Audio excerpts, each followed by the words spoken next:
المقبرة تلاقي مكتوب قدامك: الموت سيضرب بجناحين كل من يعكر سلام الملك.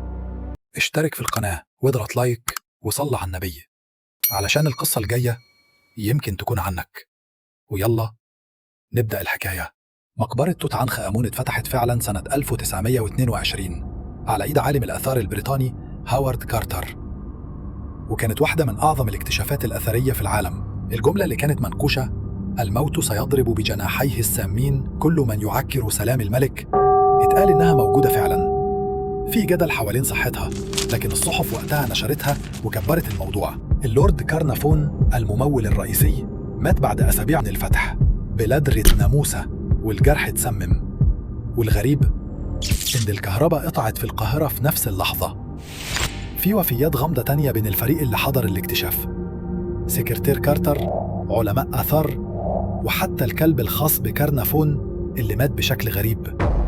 الصحافة العالمية وقتها أطلقت مصطلح لعنة الفراعنة.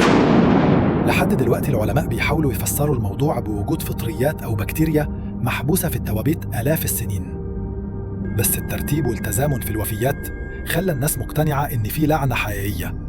يعني القصة أصلها تاريخي حقيقي، بس اللي بيخليها مشوقة إن لحد النهاردة مفيش تفسير واحد يقطع. انت بقى شايفها صدفة؟